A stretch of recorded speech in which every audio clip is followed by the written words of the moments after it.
Mula Hulyo ng 2022 hanggang Enero ng 2026, tayo ay nagkagawa at nakapag-finance na higit 423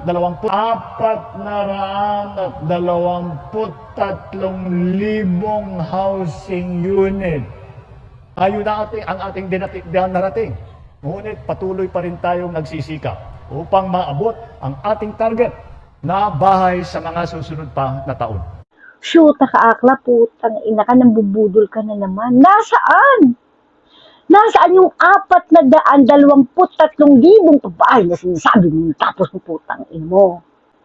Anong pinagkaiba niyan? Sa more than 5,500 flood control na po ang natapos na at kasalukuyang marami pang ginagawa sa bansa. Putang ina mo. Ang pinangako mo, di ba?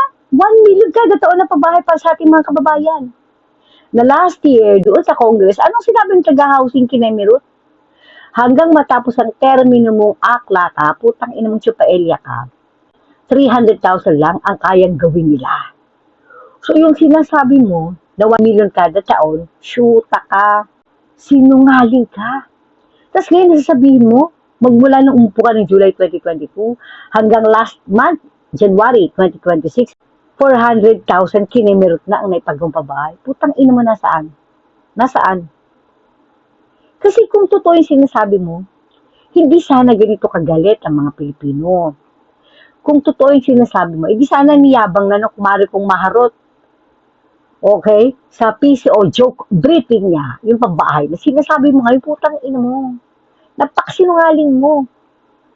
Sobra ka. Palibasa nga kasi wala ka naman talagang ginawa. Wala kang nagawa at wala kang planong gawin para sa mga Pilipino. Kaya hanggang budo lang kaya mo. Kasi dyan mo kami kinuputang ina mo eh.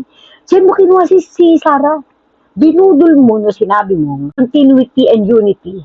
Hindi mo naman sinabi ng continuity and unity para pala sa mga dilawan.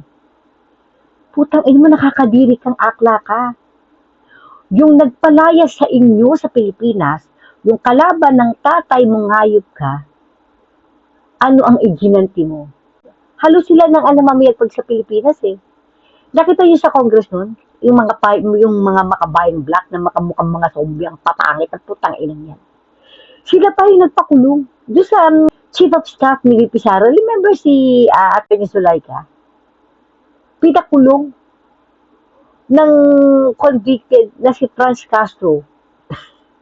Ang isang law-abiding citizen. Sila na namamayag pag may mga dilawan. Yan ang naging kapalit ng pambababoy na ginawa ng mga liberal sa inyo. Sila ngayon ang halos namumuno na sa bansa. Well, of course, aside from the Remulla brothers, na very powerful. Putang ina mo ka.